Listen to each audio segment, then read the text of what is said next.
Hello friends, welcome to my YouTube channel. ये आपका Allahabad high court का जीएस का प्रैक्टिस सेट नंबर 3 है। तो चलिए पहला क्वेश्चन लेते हैं। आप लोगों प्लीज यार चैनल को सब्सक्राइब कर दीजिए, बार बार कहना पड़ रहा है यार, थोड़ा सा सपोर्ट दिखाइए। ठीक है, पहला क्वेश्चन लेते हैं।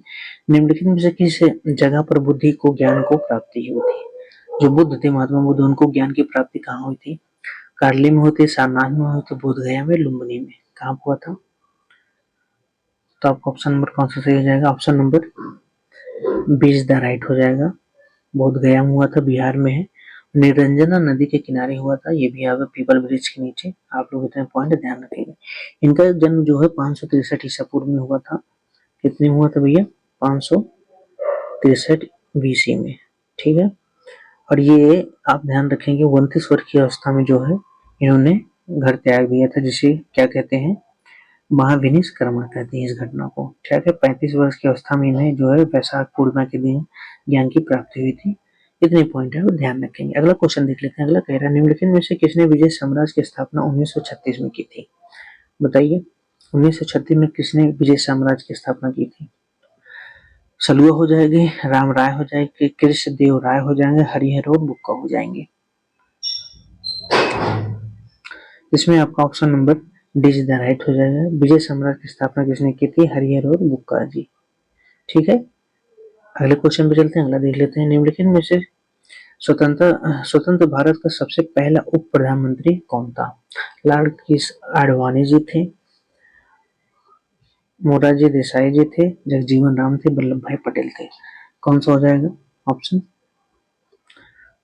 तो पहले उप प्रधानमंत्री कौन थे? वल्लभ भाई पटेल। आप ये पॉइंट ध्यान रखेंगे। ठीक है, option number D is the right हो जाएगा। नेक्स्ट पे चलते हैं। थोड़ा सा जान लीजिएगा, वल्लभ भाई पटेल का जन्म जो है कितने में हुआ था? 1875 में। 1875 में। और कहाँ पे हुआ था आप बताइए? ये गुजरात के नांदेड़ में हुआ था। गुजरात का कौन सा है जिला? नांदेड़ पड़ता है, नांदेड़। ठीक है, ये आप ध्यान रखेंगे। नेक्स्ट क्वेश्चन में चलते हैं। अगला अगला देख लेते हैं। निम्नलिखित में से किस आंदोलन का नेतृत्व महात्मा गांधी ने नहीं किया था? पहला प्रकार अवध के किसानों द्वारा आंदोलन, कपड़ा मिल वर्कर्स आंदोलन, दमनकारी बागान व्यवस्था के विरुद्ध में चंपारण आंदोलन, सत्याग्रह खेड़ा किसानों के समर्थन में किया गया। कौन सा आंदोलन महात्मा गांधी द्वारा नेतृत्व नहीं किया गया था? बताइए। तो आपका पहला ही हो जाएगा, अवध के किसानों द्वारा आंदोलन। ये महात्मा जी द्वारा नेतृत्व नहीं किया गया था। कपड़ा मिल वर्कर्स आंदोलन 1918 में किया गया था, आप ध्यान रखेंगे। और चंपारण वाला आप जान ही रहे 1917 में हो जाएगा। और खेड़ा वाला जो था वो 1918 में हो जाएगा। ठीक है, नेक्स्ट चलते हैं। अगला देख लेते हैं। अगला क्वेश्चन आपको कह रहा है, निम्नलिखित में से कौन सी ऐसी क्रांतिकारी थी जिन्होंने भारत से बाहर रहकर कार्य किया? कौन सा हो जाएगा? ऑप्शन ए है विजय लक्ष्मी पंडित, एनी बेसेंट, सरोजिनी नायडू, भीकाजी कामा जी। कौन से हो जाएंगे बताइए? तो आपका option number D is the right हो जाएगा। जो बाहर रहकर जो है भारत से बाहर रहकर कार्य किया था वो भीकाजी कामा थे। इनके बारे में थोड़ा सा जान लेते हैं। भीकाजी कामा जो है ये पारसी थी। क्या थी भैया? ये पारसी थी। इनका जन्म जो है कब हुआ था? 1861 में हुआ था। ठीक, आप ये चीज ध्यान रखेंगे। नेक्स्ट चलते हैं। अगला अगला क्वेश्चन देख लेते हैं। अगला क्या कह रहा है,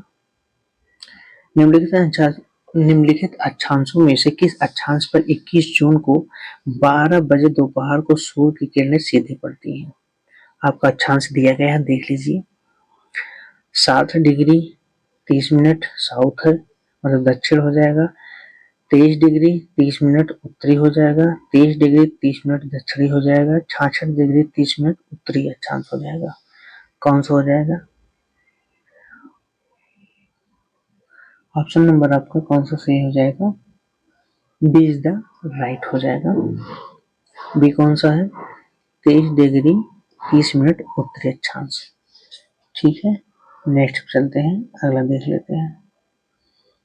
अगला आपका कह रहा है, निम्नलिखित राज्यों में से कौन सा राज्य गेहूं का अग्रणी उत्पादन है? बताइए। गेहूं का अग्रणी उत्पादन कौन सा मध्य प्रदेश है, पंजाब हरियाणा है, उत्तर प्रदेश है, कौन सा हो जाएगा 57 का? तो 57 का आपका option number D is the right हो जाएगा, उत्तर प्रदेश है। आप लोग थोड़ा ध्यान दीजिए, अगर जैसे पढ़ते समय आवाज थोड़ा सा स्लो चल रही है तो आप उसको फास्ट फॉरवर्ड कर लीजिए, स्पीड थोड़ी सी बढ़ा लीजिए, पढ़ने में और मजा आएगा। प्रयास करेंगे हम थोड़ा सा तेज बोलने की। नेक्स्ट चलते हैं, वर्षा या ओलों की प्रचंड मूसलाधार बौछार जो सामान्यतः अल्प अवधि के लिए होती है, इस कथन के लिए निम्नलिखित में से किस परिभाषित शब्द का प्रयोग किया गया है? मेघ विजन, मेघ बिंदुक, मेघ विस्फोटक, मेघ गुच्छे, कौन सा हो जाएगा बताइए? क्लाउड ब्रस्ट हो जाएगा, मतलब मेघ विस्फोटक। Option number C is the right हो जाएगा। ठीक है, ओ सॉरी, एक मिनट, सी। ठीक है, अगले क्वेश्चन पे चलते हैं। अगला क्वेश्चन क्या कह रहा है देख लेते हैं।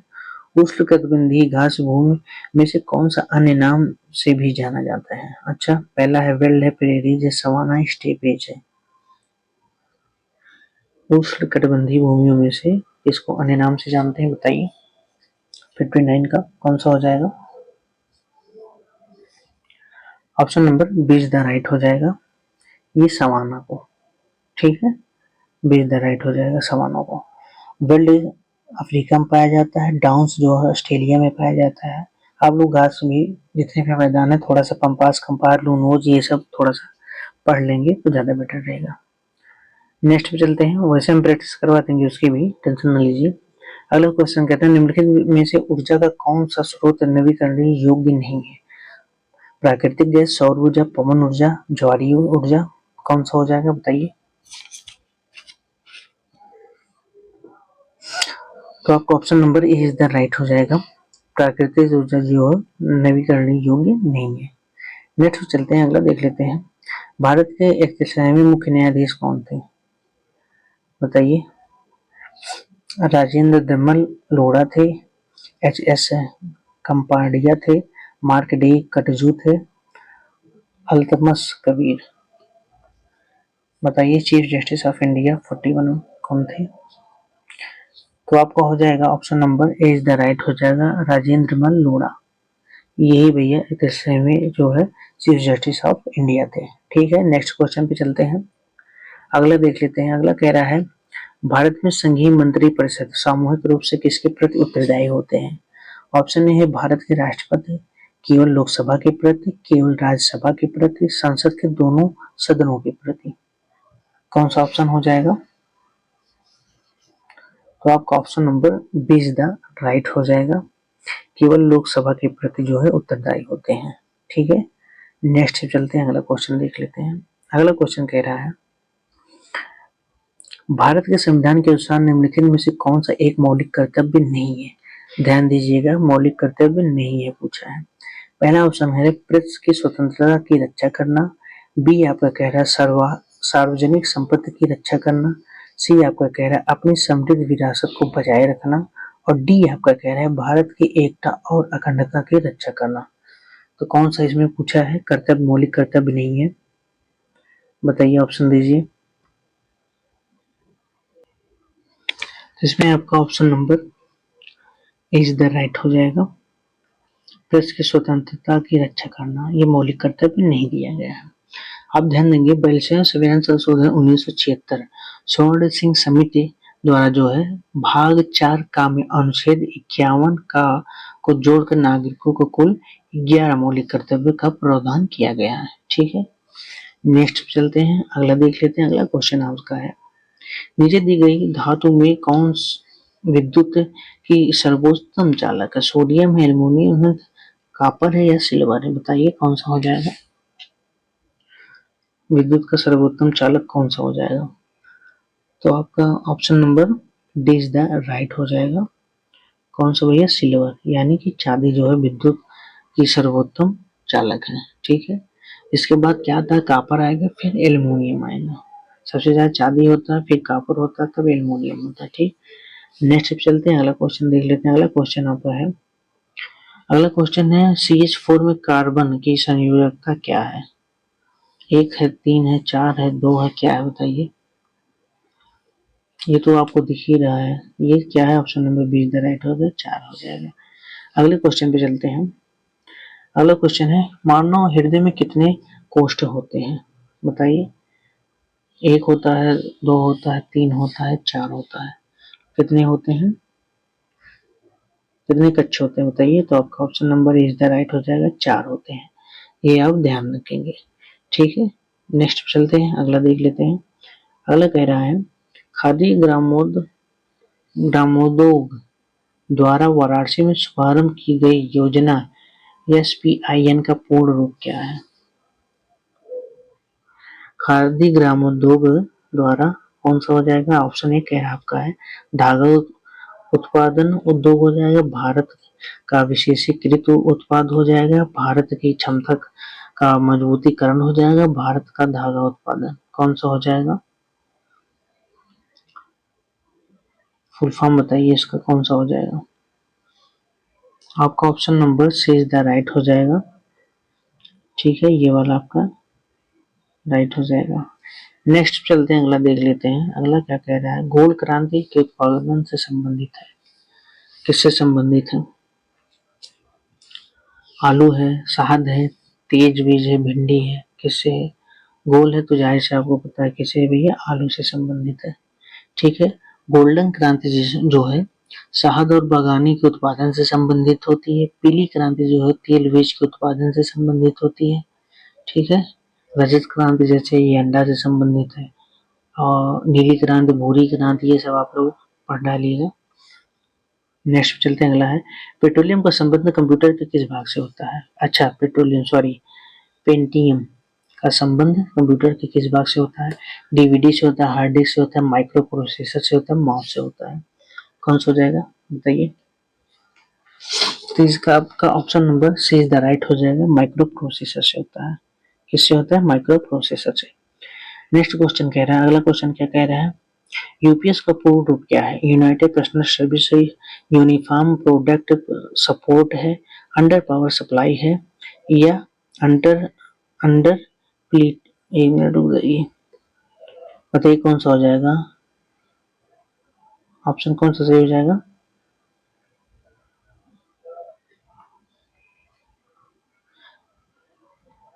तो आपका option number D is the right हो जाएगा। एक मिनट, इसको थोड़ा सा ऊपर कर दे रहे हैं, डी इज द राइट हो जाएगा। डी क्या है? अनइंटरप्लिटेबल पावर सप्लाई, ये आपका यूपीएस का फुल फॉर्म होता है। यूपीएस आपको ध्यान दिए होंगे बहुत भारी से होता है, बैटरी तरीके से रखा रहता है, जब अचानक बिजली चली जाती है तो वो जैसे एक प्रकार से आप कह सकते हैं इन्वर्टर के रूप में कार्य करता है, अचानक कंप्यूटर को बंद होने नहीं देता है, ठीक है। नेक्स्ट चलते हैं, अगला देख लेते हैं। अगला कह रहा है, निम्नलिखित में से कौन सा नगर उत्तर प्रदेश का मानचेस्टर कहलाता है? आगरा, शाहजहांपुर, कानपुर और लखनऊ, कौन सा है यूपी का मैनचेस्टर?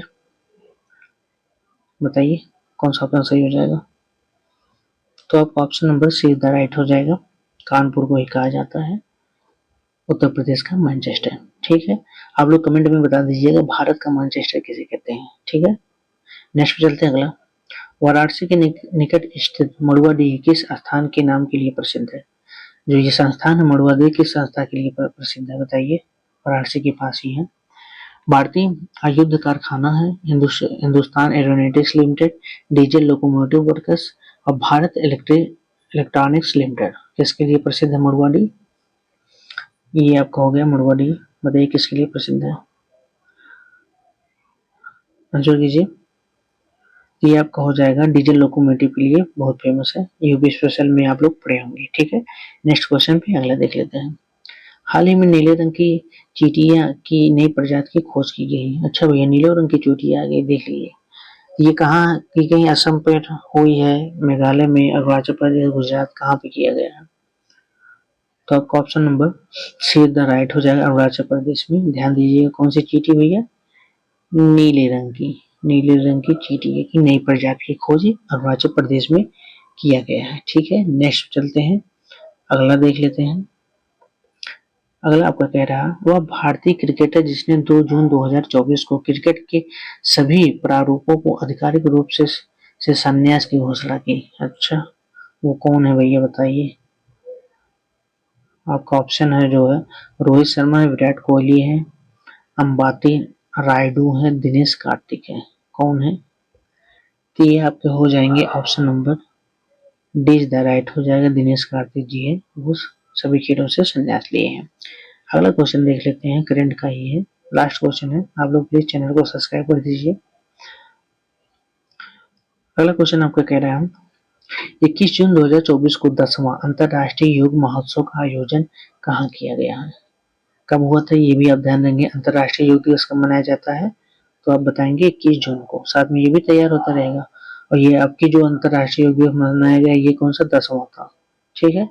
तो इसका आयोजन कहाँ किया गया? उत्तराखंड, हिमाचल प्रदेश, लेह, श्रीनगर, कहाँ पे किया गया है? आंसर दीजिए। आप लोग प्लीज चैनल को सब्सक्राइब कर दीजिए यार। घर में जितने भी फोन हो एक बार लेकर कम से कम सब्सक्राइब तो कर ही सकते हैं। तो ये आपका option number D is the right हो जाएगा। कहाँ भैया? श्रीनगर में, ठीक है।